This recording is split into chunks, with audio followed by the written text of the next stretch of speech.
오늘 우리에게 주시는 하나님의 말씀은 베드로전서 3장 13절에서 17절까지 말씀입니다. 이 계시의 말씀을 통해서 하나님의 음성 들으시기를 바랍니다. 또 너희가 열심으로 선을 행하면 누가 너희를 해하리요? 그러나 의를 위하여 고난을 받으면 복 있는 자니 그들이 두려워하는 것을 두려워하지 말며 근심하지 말고 너희 마음에 그리스도를 주로 삼아 거룩하게 하고 너희 속에 있는 소망에 관한 이유를 묻는 자에게는 대답할 것을 항상 준비하되 온유와 두려움으로 하고 선한 양심을 가지라. 이는 그리스도 안에 있는 너희의 선앙을 욕하는 자들로 비방하는 일에 부끄러움을 당하게 하려 함이라. 선을 행함으로 고난 받는 것이 하나님의 뜻일진데 악을 행함으로 고난 받는 것보다 나으니라. 아멘. 사람이 이제 고난을 당하는 이유들이 여러 가지 있을 수 있죠. 예를 들면 자기가 나쁜 짓을 하다가 결국은 그것 때문에 고난을 받는 경우도 있죠. 이건 그야말로 인과응보죠.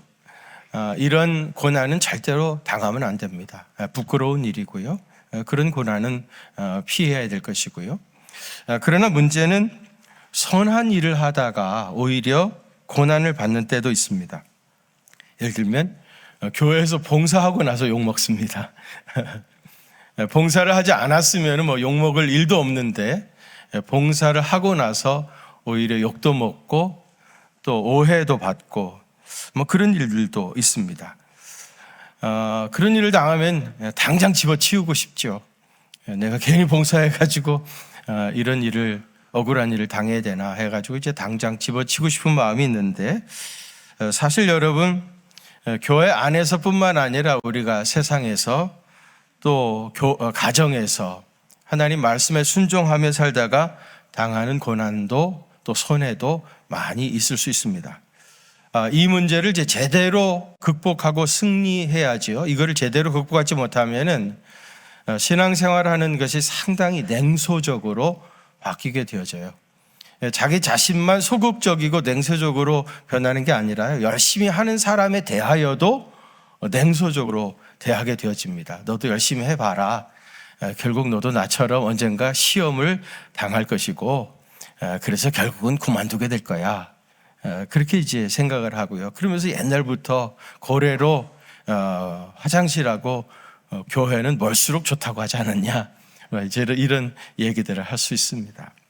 여러분, 하나님 말씀대로 살고 또 순종하여 살다가 선한 일을 하다가 고난을 당했을 때 이걸 어떻게 믿음 안에서 잘 극복해 가야 할 것인가. 이게 굉장히 중요한 문제인데 오늘 우리 본문에서는 이 부분을 다루고 있습니다. 어떻게 하면 선을 행하다가 고난을 당했을 때 이거를 이겨낼 수 있겠냐. 그 첫 번째로는요, 의를 위하여 고난을 받으면 그것이 복인 줄 알아야 됩니다.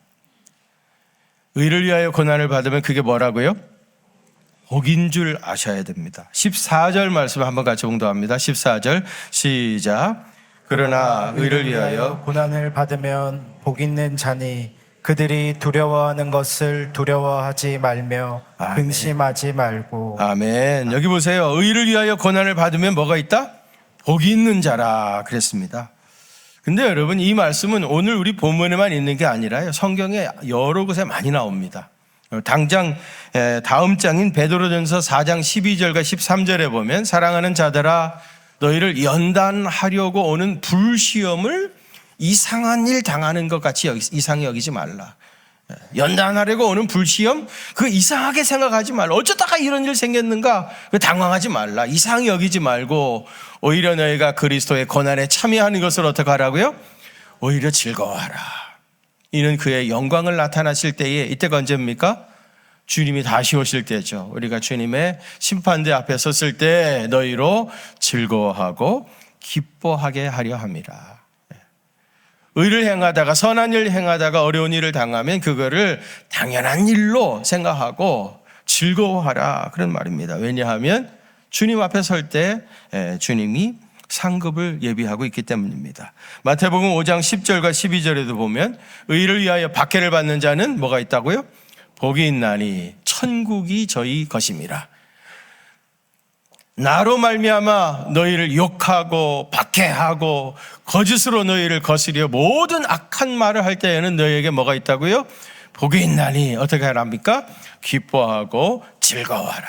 하늘에서 너희 상이 큼이라.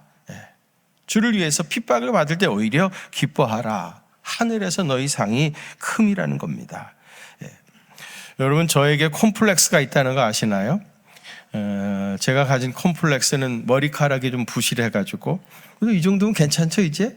옛날에는 훤했었는데, 좋은 교회 와가지고 머리카락이 많이 나가지고, 이제는 뭐 그런 대로 괜찮은데, 또 하나는 제 몸매가 S라인이에요. S라인. 이 S라인이 이렇게 똑바로 S라인이 되는데, 저는 앞뒤로 S라인이 돼가지고. 저는 여러분, 배가 절대 나온 사람 아닙니다. 허리가 들어간 케이스지. 그래서 웬만 이렇게 잘 안 보여주려고 그래요. 그럼 아주 신랄한 모습이 보이니까. 뭐 이런 것들은 그저 웃고 지나가자 하는 얘기고요. 진짜 저에게 컴플렉스가 있습니다. 그건 뭐냐면 면류관 컴플렉스입니다. 저도 나름대로 주님을 위해서 참기도 하고 또 고난을 당한 것도 없지 않지만은 제가 우리 주님을 당한 고난과 또 우리 주님께서 나에게 베풀어 주신 복과 은혜를 대차대조표 만들어 가지고 이렇게 비교를 해보면 어떻겠습니까? 당연히 우리 하나님께 받은 은혜 그리고 성도들에게 받은 은혜가 너무너무 크죠. 당연히 너무너무 크죠. 제가 만일 천국에 가면 우리 주님께서 제 파일을 들고 나오시겠죠? 면류관의 사이즈를 결정해야 되니까 제 파일을 들고 나오셔가지고 이렇게 한참 보시다가 머리를 극적극적 하면서 더 이상 당신은 받을 게 없겠습니다. 이미 받은 것도 너무 지나치게 많이 받았습니다. 오히려 내놓으셔야 되겠어요.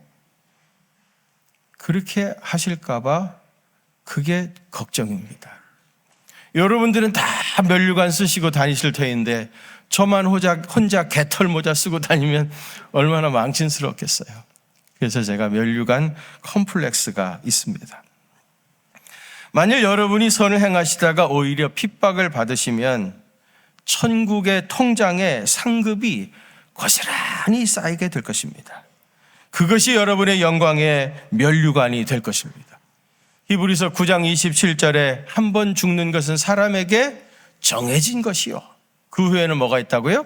심판이 있다. 이 심판, 불신자들에게는 정죄의 심판이죠. 그래서 지옥 불못에 떨어지게 될 것이고요. 우리처럼 예수 믿는 사람들은 의의 심판대 앞에 서게 되어지죠. 면류관의 사이즈를 결정하기 위한 심판입니다. 여러분, 의를 행하다가 고난을 받게 되어지면 이거는 시험이 아니라 복인 줄 아셔야 선한 일을 하시다가 당하는 고난을 넉넉히 이겨낼 수 있습니다. 그것을 복으로 아시고 충분히 이기시기를 축원합니다. 두 번째로는요, 하늘나라에 대한 소망을 항상 품고 살아야 합니다. 무엇을 품어야 된다고요? 하늘나라에 대한 소망을 품어야 돼요. 여러분, 우리 그리스도인들의 궁극적인 소망이 뭡니까? 하늘나라죠. 우리는 하나님 나라의 주인공 되기 위해서 신앙생활 하는 겁니다. 이게 우리 신앙생활의 핵심입니다. 궁극적인 목적이고요. 천국을 잃어버리면 아무것도 남지 않습니다. 우리는 하나님의 나라를 위하여 살아갑니다. 얼마 전에 우리 은퇴 장로님하고 마당에서 잠깐 대화하면서 장로님 뭐 불편하신 건 없으신가요? 그랬더니 대답하시기를 이제 우리 갈 곳이 딱 하나밖에 남지 않았는데 내가 뭘 더 바라겠습니까? 그런 얘기를 해요. 갈 곳이 딱 하나밖에 남지 않은 그곳이 어디예요? 하나님의 나라죠. 우리 그리스도인들은 늘 이 하나님의 나라를 사모하고 앙모하며 살아가야 합니다. 오늘 보면 15절 말씀 한번 같이 봉독 하실까요? 15절입니다. 시작. 너희 마음에 그리스도를 주로 삼아 거룩하게 하고 너희 속에 있는 소망에 관한 이유를 묻는 자에게는 대답할 것을 항상 준비하되 온유와 두려움으로 하고 아멘. 거기 보시면 소망에 관한 이유를 묻는 자에게 대답할 것을 항상 준비하라 그랬는데요. 여러분 무슨 뜻인 것 같습니까? 하나님 나라에 대한 소망을 항상 품고 살아라, 그런 말 아니겠습니까? 고린도전서 15장 19절과 20절에 보면 만일 그리스도 안에서 우리가 바라는 것이 다만 이 세상뿐이라면 모든 사람 가운데 우리가 더욱 불쌍한 자이니라 그랬어요. 만일에 우리가 이 세상에 살다가 그냥 죽는 것으로 그냥 끝난다면, 더 이상 아무것도 없다고 하면은 우리 예수 믿는 사람들이 세상 사람들 중에 제일 불쌍한 자라는 말이죠. 그러나 여러분 절대로 그렇지 않습니다. 죽으면 하나님의 나라가 있습니다. 그러나 이제 그리스도께서 죽은 자 가운데서 다시 살아나사 뭐가 됐다고요? 잠자는 자들의 첫 열매가 되셨다 그랬습니다. 예수님이 부활하신 것은 잠자는 자들의 첫 열매이셨다 이 말입니다. 여러분 이 말씀은 설명이 좀 필요한데요. 레위기 23장 10절 이하에 보면 이스라엘 백성들이 농사를 져가지고 수확을 앞에 두고요, 하나님 앞에 첫 이삭을 바치는 제사를 반드시 드려야 했습니다. 이스라엘 백성들이 여기 보면 안식일 이튿날이라고 했는데, 그러니까 우리식으로 얘기하면 주일날이죠. 곡식단 하나를 가져다가 제사장한테 드리면은 이 제사장이 그 곡식단을 막대기로 살살살살 털어요. 아갱이가 상하지 않도록 살살살 털어요. 그래가지고 이것을 불이 닿아야 되니까 구멍이 숭숭 뚫려 있는 냄비 같은 데에다가 넣고 볶습니다. 살살 볶아요. 그러면 이제 껍데기가 벗겨지겠죠? 그러면 껍데기는 바로 날려보내고 흰 알갱이를 갈아요. 그러면 하얀색의 가루가 될 것이에요. 이거를 여호와 앞에서 흔들어 드려라. 흔들 요자 요제로 하나님 앞에 바치라. 이렇게 첫 이삭을 바치는 제사를 드려야 돼요. 첫 열매의 제사인데요. 근데 이 첫 열매의 제사를 드리기 전에는 수확을 할 수가 없어요. 반드시 이걸 하고 수확을 해야 됩니다. 또 이 첫 열매를 드린 제사를 드리기 전에는 이거를 시장에 내다 팔 수도 없고요, 이걸 가지고 음식을 만들어 먹을 수도 없어요. 반드시 첫 열매를 드리는 제사를 드려야만 이 모든 것들이 가능하게 되집니다. 그 농사를 짓고 나서 첫 열매들 제사를 드리고 그 다음부터는 이제 본격적으로 추수를 하기도 하고 그걸 갖다 시장에 내다가 팔기도 하고 음식을 만들어 먹기도 하는 겁니다. 이 예수님이 부활의 첫 열매라고 하는 말은 뭐겠어요? 예수님께서 먼저 부활하신 거예요. 여러분 예수님의 부활하심을 믿습니까? 여러분 예수님이 부활의 첫 열매가 되셨기 때문에 그 뒤로 그 후로 본격적인 추수를 하는 것처럼 그리스도를 따르는 주의 백성들이 주님과 함께 부활에 동참하게 되어져요.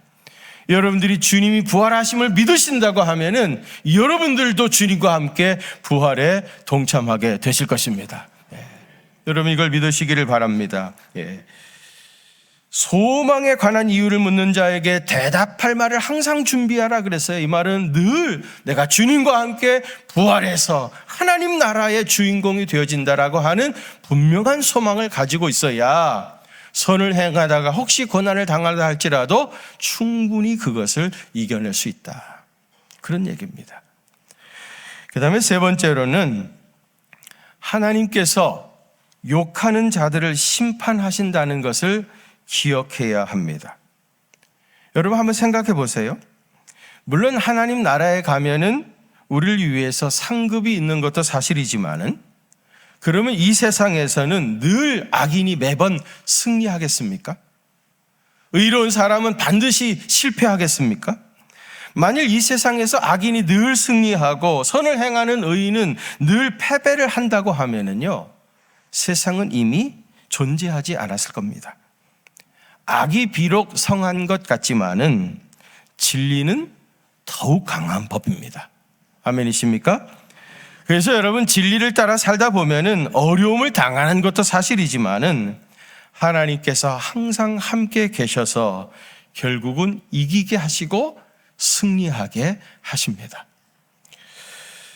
오늘 보면 16절에 보시면은요, 너희의 선행을 욕하는 자들로 그 비방하는 일에 부끄러움을 당하게 하려 함이라 그랬어요. 그 대적들을 어떻게 심판하신다고요? 그들이 비방했던 그 말, 그 일애로 부끄러움을 당하게 하신다 이 말입니다. 이거는 심리학적으로도 충분히 설명이 가능한 이야기인데요. 심리학의 용어 중에 프로젝트라고 하는 게 있어요. 여러분, 프로젝트가 뭐죠? 영화 같은 거를 이렇게 쫙 벽에다가 나오게 하는 게 프로젝트잖아요. 그 심리학에서는 이 프로젝트를 투사라고 번역을 해요. 투사. 이 투사라고 하는 건 뭐냐면은 어떤 개념이냐면요, 내 속에 열등감이나 내 속에 숨겨진 죄악이나 부끄러운 거, 이런 것이 내 속에 있어요. 그것에 대해서 자기 자신도 모르는 것 같지만 사실은 알고 있고 그것을 굉장히 싫어해. 그런 내 자신이 너무 밉고 싫은 겁니다. 근데 어느 날 보니까 아무개가 그런 비슷한 짓을 하고 있는 거예요. 나는 그 부분에 대한 예민하니까 그것이 내 눈에 딱 들어오는 거예요.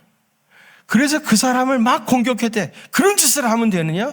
공격해야 되지만 사실은 심리학적으로 분석해 보면 사실은 그 사람이 싫은 게 아니라 그 사람을 통해서 내 자신의 속모습을 보고 내가 미운 거예요. 내가 싫은 겁니다.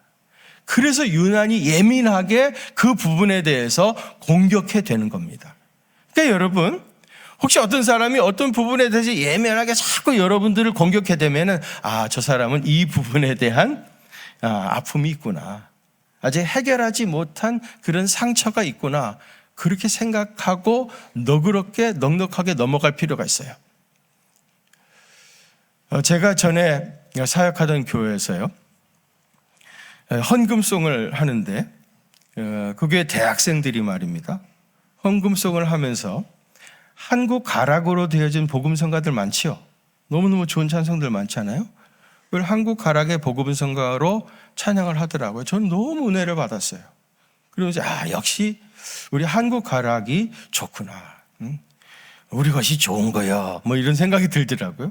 나는 은혜를 엄청 받고 너무 좋았고 우리 대학생들한테 수고했다 그랬는데 예배를 마쳤는데 예배 준비실에서 난리가 났어요. 어느 장로님이요, 예배부 목사 나오라 그러는 거예요.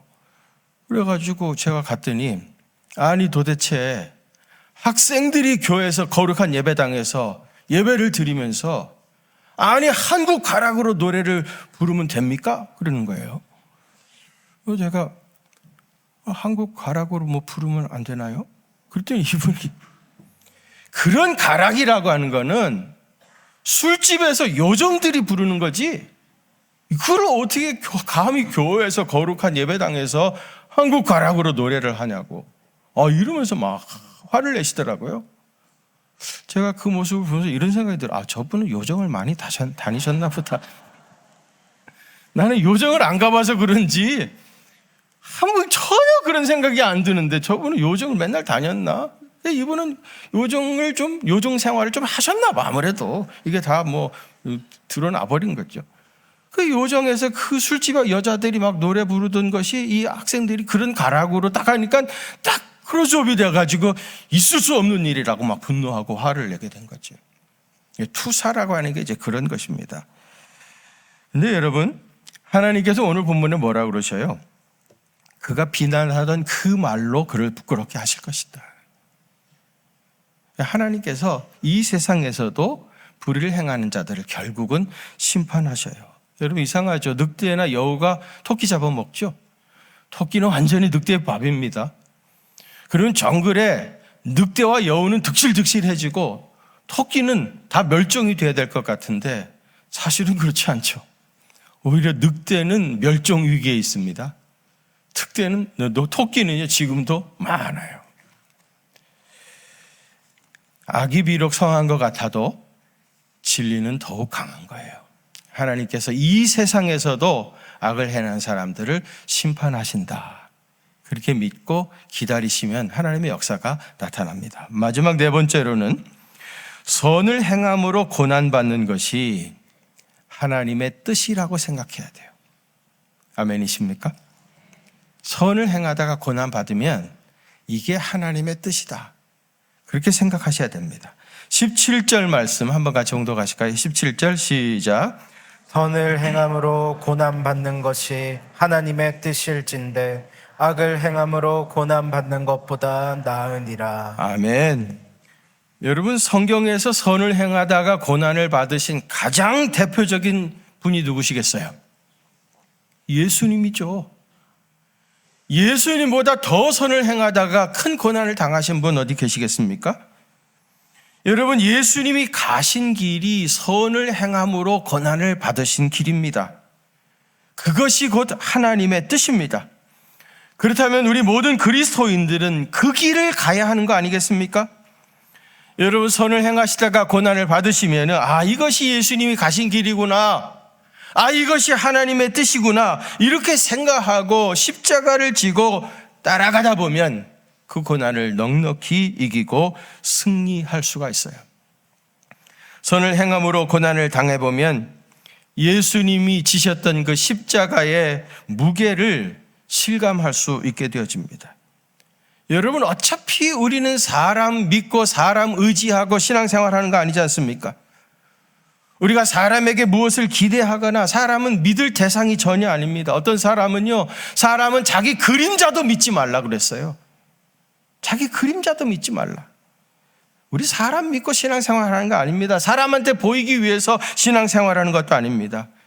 사람들에게 오해를 받고 한 걸음 더 나가서 핍박을 받는 것은 어쩌면 신앙생활하면서 또 인생을 살아가면서 피할 수 없는 일입니다. 예수님께서 그 길을 가셨기 때문에 성도들도 그 길을 갈 수밖에 없어요. 이를 의미해서 선을 행하다가 고난을 받으면 그게 하나님의 뜻이라고 생각하시길 바랍니다. 피해 갈 수 없는 길, 또 피하려고 해서도 안 되는 길, 당당하게 하나님만 바라다 보시고 그 길을 가십시오. 그 끝에 우리를 기다리고 계시는 영광의 주님을 만나 뵙게 될 것입니다. 설교를 마치면서 우리 복음성가 하나 같이 찬양하겠습니다. 주께서 주신 동산에, 여러분 가사를 생각하면서 주님이 가신 그 길을 생각하며 찬양하겠습니다.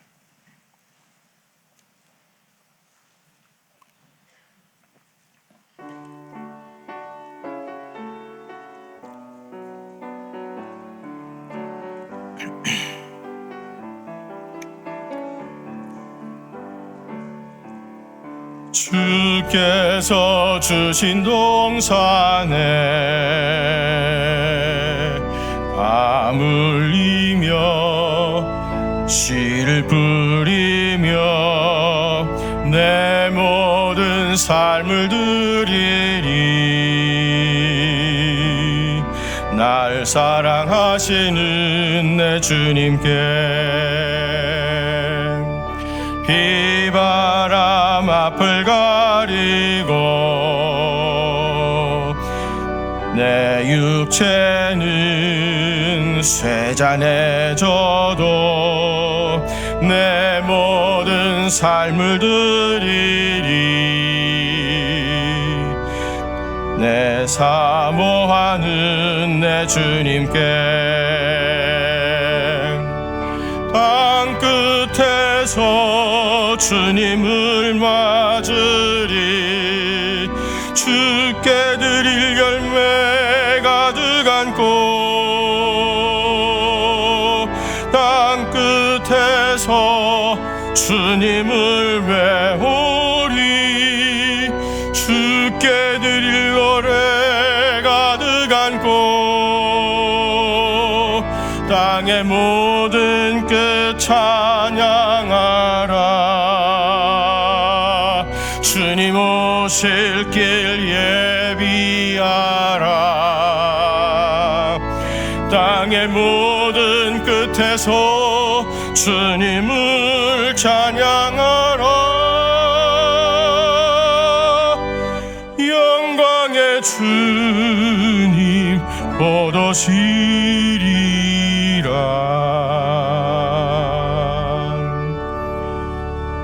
선을 행하다가 고난을 받아도 그것이 하나님의 뜻이라고 믿음으로 고백하고 그 길을 묵묵히 가다 보면 땅끝에서 영광 중에 우리를 기다리고 계시는 우리 주님을 만나 뵙게 될 것입니다.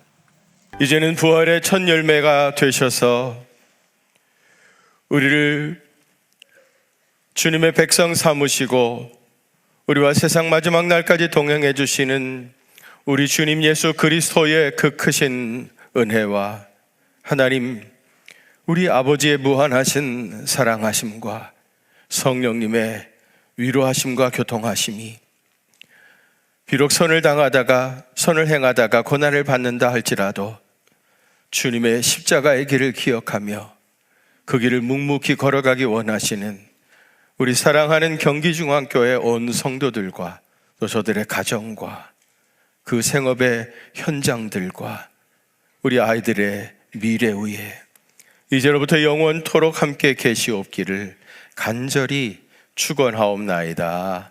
아멘.